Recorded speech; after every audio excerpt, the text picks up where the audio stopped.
2個日期疊在一起了。第一個日期不在任何官方文件裡，它活在網絡上，活在預言論壇的置頂文裡，活在短影音的字卡上，活在一支又一支點閱破100萬的影片裡。那些影片說，保加利亞的盲眼預言家，人稱龍婆的88萬加，留下過這樣一句話：第3次世界大戰會在2026年的春季點燃。第2個日期在新聞裡，白紙黑字，各大通訊社同步發稿，可以逐條查證的新聞。2026年2月28日，美國與以色列對伊朗發動聯合空襲，開打的頭12小時，將近900次打擊，以軍事後公布，光是他們就打擊了500個目標。而在德黑蘭的一處建築群裡，伊朗最高領袖阿里·哈米尼沒有走出那個夜晚。美國總統川普當天親口證實了他的死讯。那個晚上之後，中東進入了另一個時代。2月28日，那是冬天的最後一天。再過一天，日曆翻頁，就是氣象學定義上的春天。而在台灣的日曆上，2月28日本來就是一個有自己重量的日子。一邊是流傳版本說的3戰在2026年春季點燃，另一邊是真實世界的2026年春天的門檻上就踩着一場戰爭的開端，日期近得讓人不舒服。這幾個月你大概也刷到過一張龍婆的黑白照片，一行紅字3戰2026，留言區裡一半的人在笑，一半的人默默轉發到家族群組。笑的人說又來了，年年預言，年年落空。轉發的人只回一句，這次日期對上了。兩邊講的都是實話，也正因為兩邊都是實話，這個題目才值得用一整支影片把它拆開來看。先把本頻道的規矩講在前面，預言的部分一律說流傳版本說，因為你等一下就會知道這4個字不是修辭，是事實。新聞的部分一律給日期，給數字，給可以回查的節點，2條線全程分開走，混在一起講的不是查證，是帶風向。而讓這個題目真正在中文圈炸開的還不是伊朗，是流傳清單上的下一個。那一格寫的不是中東，寫的是中國和台灣。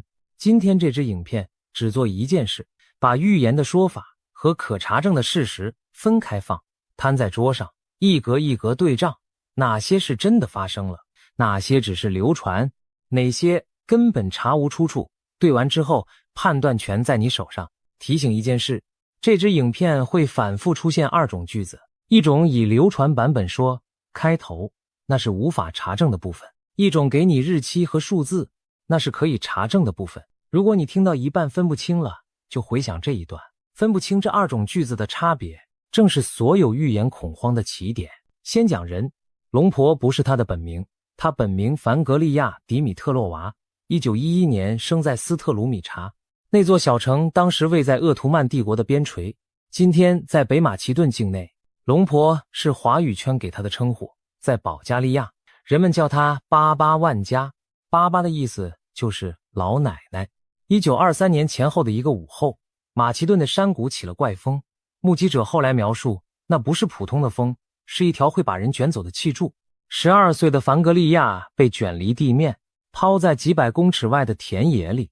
家人找到他的時候，他倒在斷枝和塵土之間，眼睛裡全是沙。家裡窮，沒錢醫治，眼傷拖成失明。後來的傳說會補上一句，他失去了眼睛，換來了另一種視力。這是傳說的講法，動人但無法查證。可查證的部分只有一件事，他確實從少女時代起就再也看不見了。失明之後，他被送到鄰國境內的盲人學校，在那裡學會點字，學會彈琴，學會用手指認識世界。幾年後家中變故，他被父親叫回家，用看不見的眼睛操持一家的生計，靠編織掙錢。1942年，她嫁給一名士兵，隨夫定居保加利亞西南的佩特里奇。往後的50年，她幾乎沒有離開過那個角落。一個一生沒有走出山谷的盲眼婦人，死後卻被指認為看見了整個世界的未來。從紐約的高樓，到巴倫支海的前艦，再到你此刻居住的這座島，這個反差本身就是傳說最好的燃料。2次大戰期間，他開始出名，士兵的家屬翻山越嶺去找他，問的都是同一個問題：我的兒子還活着嗎？有人得到安慰，有人得到噩耗，據說準得可怕。名聲滾起來之後，連政要都來了。傳說保加利亞沙皇鮑里斯三世在1942年親自登門，這一段同樣停留在傳說，沒有留下可核對的記錄。戰後的名聲是一個一個訪客用腳走出來的，去過的人留下的描述相當一致。進門之前，訪客要按規矩準備一塊方糖，放在枕頭底下睡過一晚，帶去給他。他握着那塊糖開始講你家裡的事，講你的病，講你過世的親人，講走失的人在哪個方向。絕大多數有旁證的記錄裡，他講的都是這些個人的、家常的、貼身的事。真正抬起頭來指名道姓談國際局勢、標注年份的世界大事，在可考的記錄裡少之又少。這一點很重要，先放在桌上，等一下要用。比較確定的是體制的部分。保加利亞進入共產政權時代，一個官方無神論的國家，照理說容不下一個預言家，但當局做了一個很特別的決定，他們沒有取締他，而是把他納入編制。他領國家的薪水，訪客要透過官方安排付費排隊，外國人收費比本國人貴。索菲亞的暗示學研究所派學者長期研究他。掌權者日夫科夫的女兒，主管文化事務的日夫科娃，公開和他往来。一個共產國家養了一位國家編制的預言家，這件事本身就是20世紀最奇怪的注腳之一。整個東歐集團的訪客順着鐵幕內的口耳相傳湧向佩特里奇，排隊要等的時間以月計算，國家收錢，觀光與外匯一併入賬，它成了一門生意，一項資產，一個被國家管理的神秘現象。支持他的研究者宣稱，統計顯示他的命中率高得無法用巧合解釋。質疑者則反問，這些統計從來沒有以可供複核的方式完整公開，而且命中的定義本身就是橡皮做的。你說兒子還活着，活着算中；你說他在遠方，遠方也算中。50年過去，這場爭論沒有裁判，只有越來越多的訪客。這裡有一個常被忽略的區別，替訪客講家事和替世界標注年份是2種完全不同的宣稱。前者有現場，有當事人，有對答，講錯了會被當面糾正；後者沒有任何及時的代價，說了就說了，反正驗證日在幾十年後。龍婆生前的名聲幾乎全部建立在前者，而他死後的名聲幾乎全部建立在後者。這個重心的轉移不是他完成的，是市場完成的。1996年8月11日，龍婆過世，85歲。晚年他住在魯皮特，用一生的積蓄在那裡蓋了一座教堂。那座教堂本身也有故事，他堅持照自己看見的樣子蓋，壁畫和格局都不合正教會的規矩。教會內部為了要不要承認他，吵了很多年。一個被国家研究過的預言家蓋了一座讓教會頭痛的教堂，最後躺進裡面。他的一生從頭到尾都卡在體制與神秘之間的縫隙裡。他的故居到今天都是觀光景點，每年有幾十萬人去看他。流傳版本甚至說，他連自己的死期都提前說中了。這一段同樣找不到事前的文字定版。你會發現這個句式在他身上不斷重複。流傳版本說找不到事前定版，這不是巧合，這是這個故事的骨架。現在講關鍵的部分，請把接下來這段話記住，因為整支影片都要用到它。龍婆一生沒有留下任何一份親筆寫下的預言清單，他看不見，不寫字，所有的預言都是口述，經過旁人聽寫，再轉述，再翻譯，再轉述。保加利亞的檔案裡沒有一份標注日期、可供核對的預言原文清單。這代表什麼？代表任何一句龍婆說過某年會發生某事都無法回到源頭核對，你找不到原始文本，你只能找到有人說他說過。這在龍婆身上不是罕見狀況，是全部狀況。他的每一句流傳預言都處在這個狀態，差別只在於有的至少有具名的轉述者，有的連轉述者都是匿名的，而越是驚人的預言，越常屬於後面那一种。想象一句話的旅程，他用保加利亞語說出，訪客憑記憶帶回家，講給家人聽。多年之後，記者採訪那位訪客，寫成文章，編輯把文章改成聳動的標題，譯者把標題翻成英文，內容農場再把英文翻成中文，配上字卡6站。每一站都有人動過它。你在手機熒幕上看到的那一句，跟他嘴裡說出的那一句，中間隔着6隻手，而那還是最理想的情況，前提是他真的說過第一句。看他最有名的2次命中就懂了。第一次911，流傳版本說他在1989年說過，恐怖啊，恐怖，美國的兄弟會在被鋼鐵之鳥攻擊後倒下。2001年9月11日，客機撞進紐約的雙子星大樓，全世界倒抽一口氣，這段話開始瘋傳。但查核者回頭去找這段話的原始出處，找到的結果是，目前公開可查的最早文字記錄都出現在2001年之後。事件之前，沒有任何一份標注日期的文件寫過鋼鐵之鳥這4個字。第2次，庫斯克號，流傳版本說，他預言過，庫斯克會被水覆蓋，全世界會為他哭泣。2000年8月，俄羅斯庫斯克號核潛艦在巴倫支海沉沒，118名官兵罹難。這段話同樣瘋傳，同樣查不到事件之前的文字定版。注意，這裡的講法很克制，我們不說他沒預言過，我們說查不到事前定版，這是查證能走到的極限，也是誠實的極限。超過這條線的任何斷言，無論是信還是不信，都是信仰，不是查證。他過世之後，親屬與記者出過好幾本整理他言論的書，版本彼此出入，連親人整理的傳記和市面流傳的預言清單都對不起來，沒有任何一本拿得出標注日期的原始記錄。事後才出現的預言，在查證的世界裡有一個名字，叫事後追認。而龍婆的預言庫因為沒有原始清單，本質上是一個開放文本，任何人都可以往裡面添加内容，因為沒有原文可以反駁你，你寫一条新的塞進去，它就成了。龍婆說過，記住開放文本這4個字，等一下對仗的時候它會一直出現。那麼3站在2026年春季點燃，這句話到底是從哪裡冒出來的？我們順着流傳路徑往回追。每年年底，英語系的小報和內容農場有一個固定節目，整理龍婆明年的預言。這個節目做了超過10年，標題公式都不換，只換年份。為什麼是年底？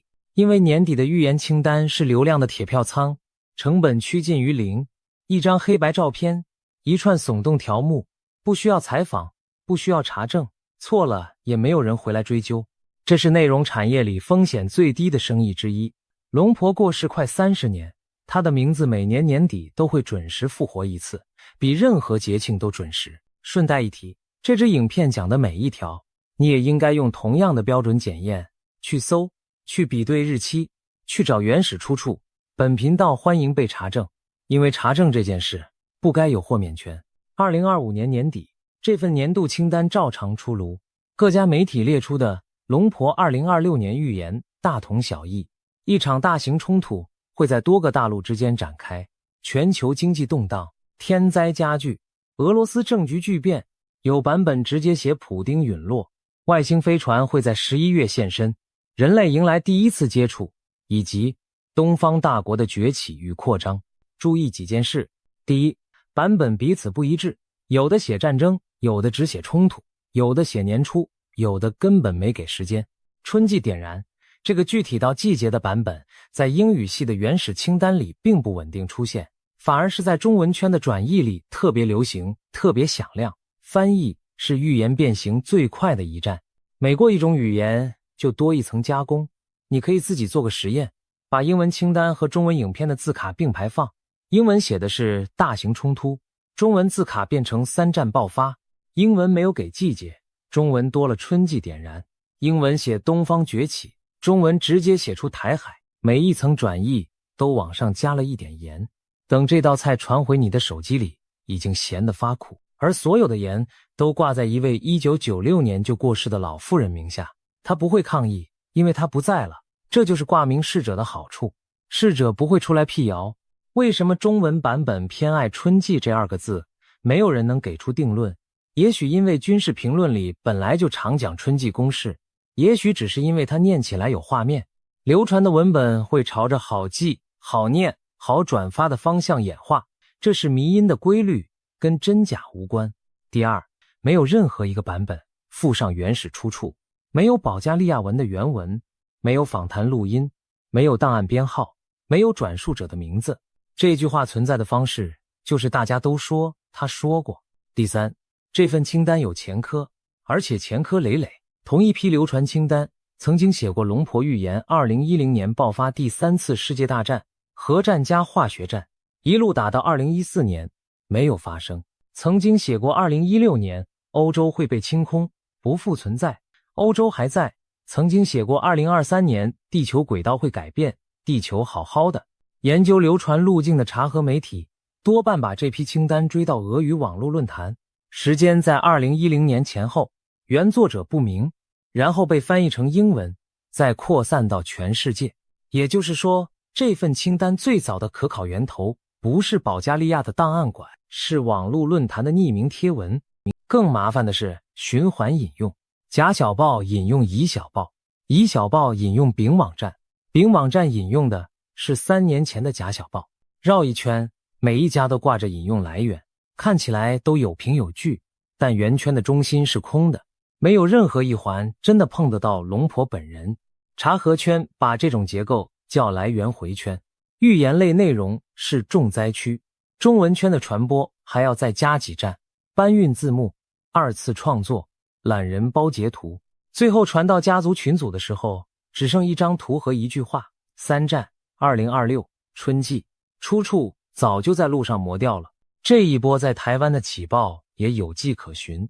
2月28日開戰之後的那個星期，預言類頻道的舊影片被演算法重新推起來。2年前、3年前講龍婆的影片，留言區突然湧進新留言，全部指向同一句話，日期對上了，然後是新剪的短影音，然後是新聞網站的即時區，然後是家族群組裡的長輩圖。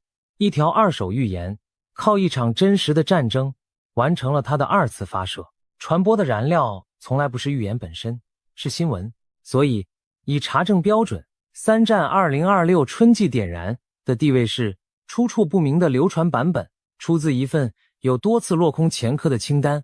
我們不能說龍婆說過這句話，也無法證明他沒說過，這就是口傳預言的灰色地帶，它永遠留一條縫，讓你既不能信，也不能徹底不信。如果故事停在這裡，這支影片就只是又一次的預言闢謠，你看過100次的那種。但2月28日來了，現在把新聞攤開，以下每一條都有公開報道可查，你可以隨時暫停去核對。先倒帶，這場爆發並非無跡可循。2025年6月，以色列與伊朗已經正面交火過一輪，打了12天，美軍當時就出動轟炸機打擊過伊朗的核設施，然後停火。但停火的水面下，暗殺、破壞、代理人衝突一天都沒有停過。到了2026年2月，弦已經拉到極限。即使如此，2月28日凌晨的規模仍然超出了幾乎所有公開的預測。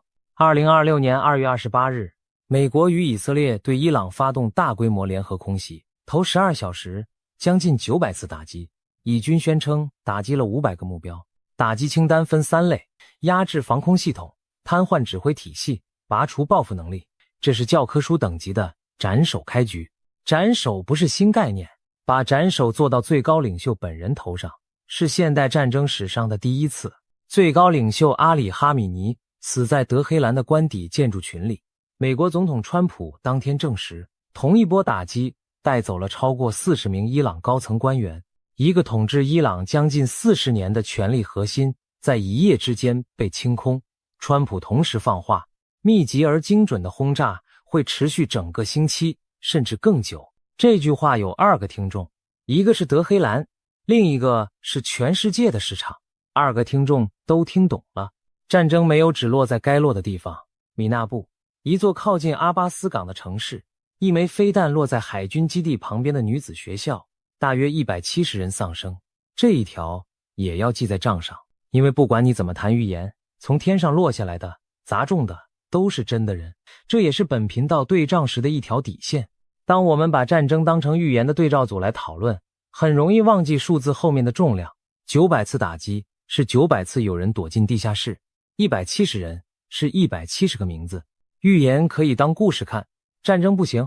把這句話放在這裡，接下來的對賬才不會失重。伊朗的報復隨後展開，飛彈與無人機撲向美國在中東的使館、軍事設施、油氣設施，油價跳動，航運改道，荷默茲海峽再一次變成全世界緊盯的一條窄水道。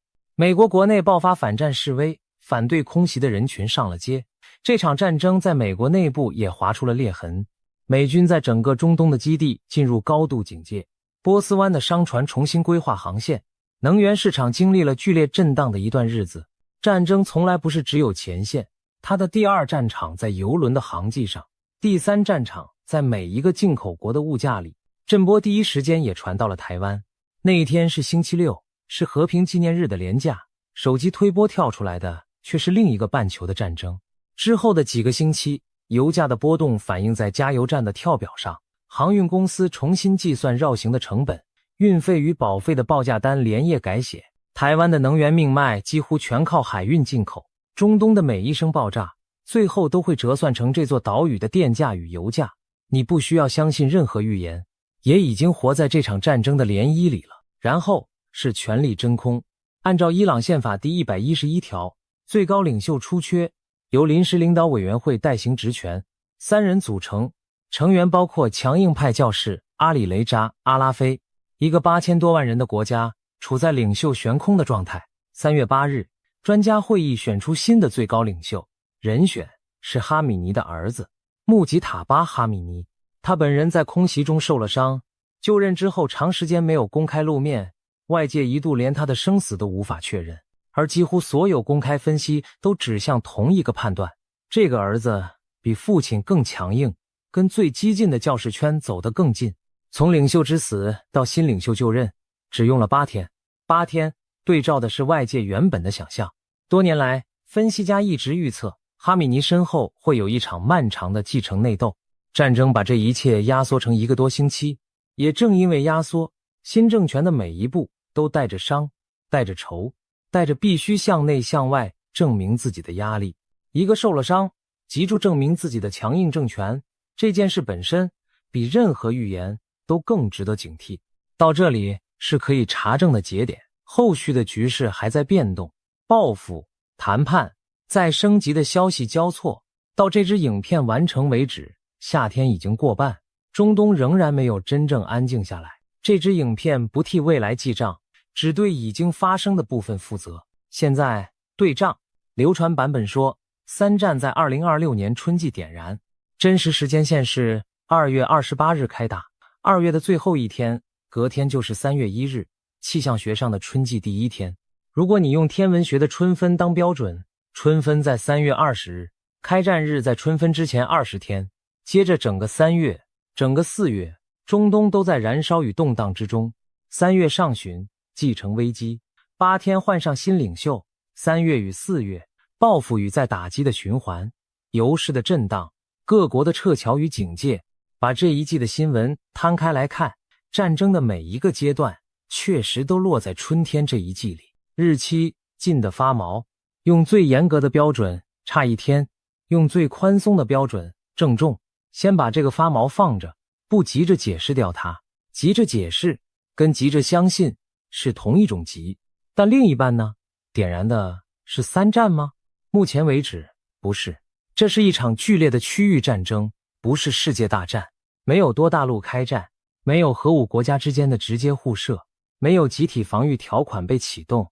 第3次世界大戰這6個字到今天為止仍然只存在於標題和流傳清單裡。把定義攤開來講，歷史上被稱為世界大戰的2場戰爭，共同點是多個大國分成2個陣營，在多個大陸同時開戰，全面動員。對照今天，歐洲東援的戰線還在澆築，中東燒住自己的火，東亞緊張但未開火。這些火點之間有聯動，有軍火與外交的暗線，但他們還沒有匯流成同一場戰爭。這個區別不是文字遊戲，匯流與否決定的是你我往後10年的人生，值得用最嚴格的標準去看待，而不是讓標題替我們宣布開戰。所以這一格的對仗結果，誠實的寫是半格，時間近乎命中，規模並未命中。預言圈的慣例是把半格直接塗滿，寫成應驗，再配上一張龍婆的黑白照片。我們不塗半格就是半格，順便說，半格是預言生意最愛的狀態，全中故事就結束了，全錯故事也結束了，半中不中故事才能繼續連載，下一格才有人追。記住這個結構，你就看懂了大多數預言內容的商業模式。我們能做的是至少把賬記誠實。接下來才是你點開這支影片真正想看的部分。下一個，流傳清單在中東那一格之後是這樣寫的。再說一次，以下是流傳版本，出處不明。我們一句一句念，一句一句拆。衝突會從中東開始，然後蔓延。東方的大國會伸手拿回他認為屬於他的東西。有版本寫東方的龍會抬頭，有版本更直接，寫出中國2個字，寫出台灣2個字，時間就在同一年之內。逐句拆。第一句，衝突從中東開始，這句話的預測力趨近於零。中東是過去半世紀全世界戰爭密度最高的地區之一，過去50年裡閉着眼睛隨便指1年，命中率都高得驚人。預言中東有衝突，跟預言夏天會熱是同一個等級的預言，這一句不加分。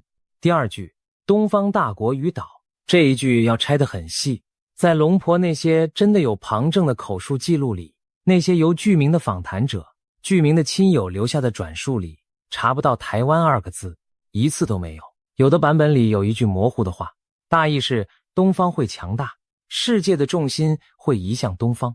就這樣，沒有島，沒有海峽，沒有年份，沒有動詞，從東方會強大到東方的大國伸手拿島，中間隔着的不是勢力，是好幾代轉述者的手。順便看看島這個字在各版本之間的漂移，有的版本寫島，有的寫珍珠，有的寫它失去的東西，每一版的意象都不一樣，唯一的共同點是都沒有出處。當一個詞在版本之間漂移不定，最合理的解釋不是預言精深，是這個詞根本是後來各自加上去的。那清單上的中國和台灣是哪裡來的？還記得開放文本嗎？這就是往裡面添加的痕跡。當台海變成全世界新聞的頭條關鍵字，當每一家智庫都在推演海峽劇本，清单的維護者們就把当下最熱的地緣焦慮填進了下一格。不是預言預測了新聞，是新聞改寫了預言。第三句，中國在2026年崛起，這一條的搬家記錄最清楚。早年的流傳清單寫的是龍婆預言中國在2018年成為超級強權。2018年過去了，世界沒有在那一年舉行任何權力交接的儀式，這一條沒有應驗的畫面可以配。於是在後來的清單裡，同一句話悄悄挪了位置，落在2026。同一句預言在不同年份的清單之間搬家，這不是預言的行為，這是編輯的行為。預言不需要改版，需要改版的是內容農場。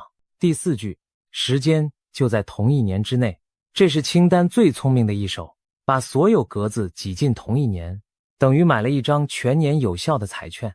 這一年裡，任何地方出任何大事，清单都能對上其中一格，然後整份清單跟着沾光。年底如果都沒發生也沒關係，12月的改版季又到了，年份往後挪一格就好。2018变2026，我們已經親眼看過一次了。順帶把同一份清單的其他格子也翻給你看，它還寫着2026年11月，外星飛船會進入地球大氣層，人類完成第一次接觸。它還寫着普丁會在同一年走向隕落。把這些格子跟台海那一格並排看，你會發現它們的共同點全都宏大，全都无法在事前驗證，全都剛好踩在當年度的熱搜關鍵字上。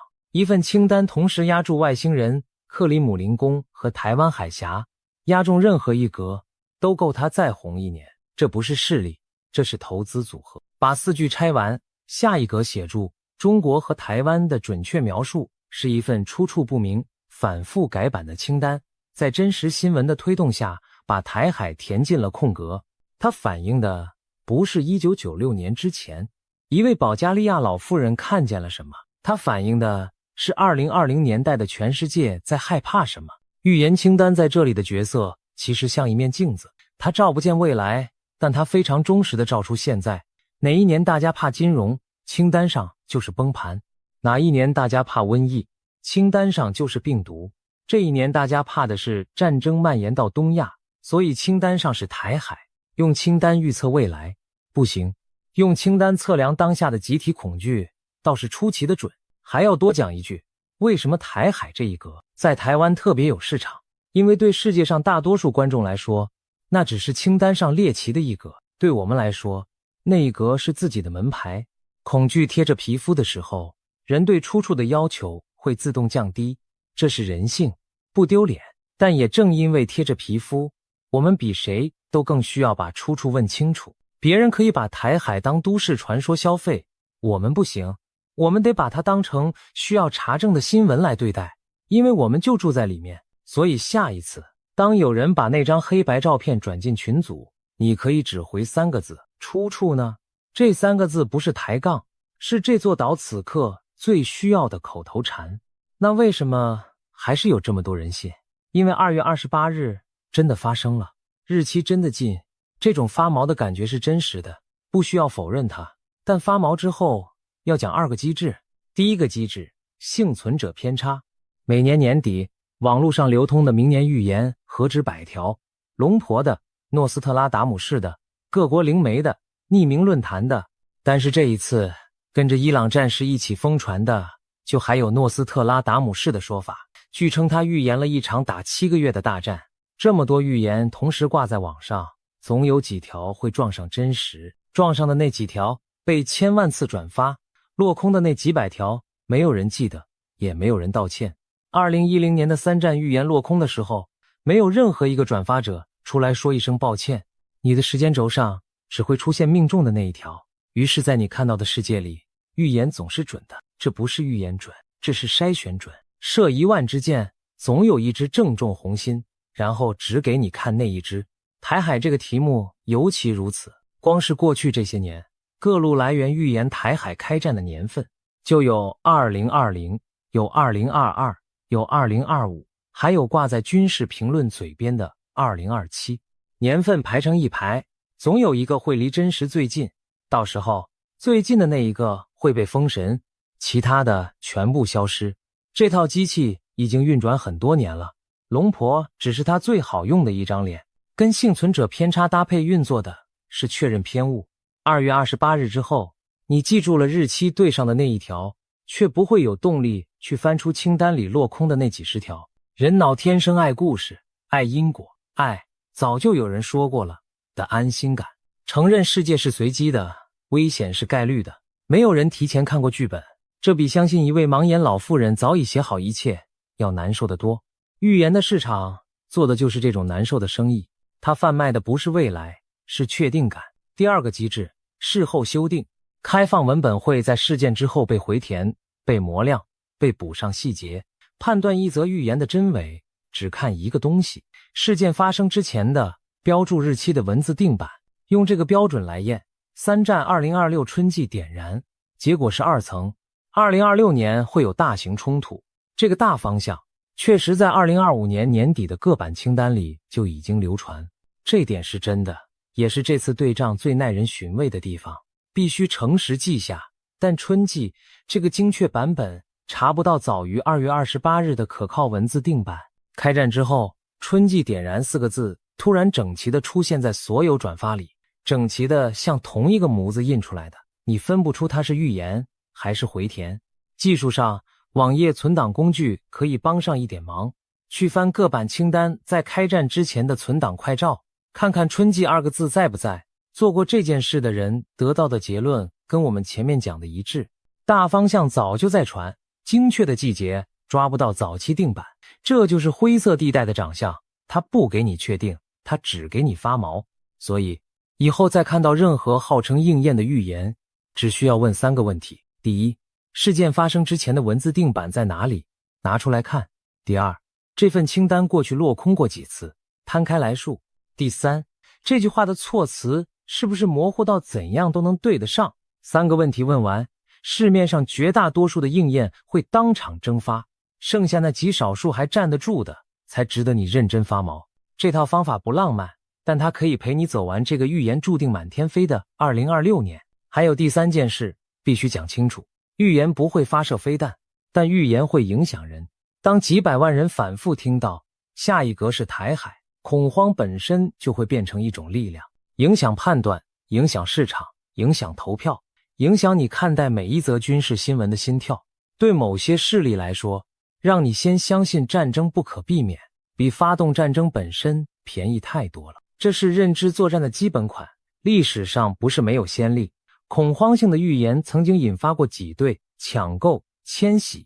事後回看，預言沒有應驗，但恐慌造成的損失是真的。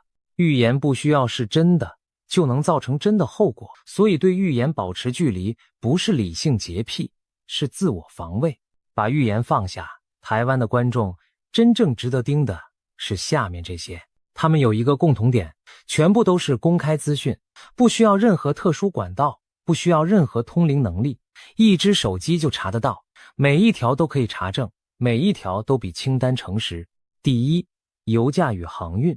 中東戰事的外溢，第一站永遠是油價、運費、保費。保險公司比預言家誠實，戰爭風險保費一漲，就代表真的有人正在用自己的錢計算風險。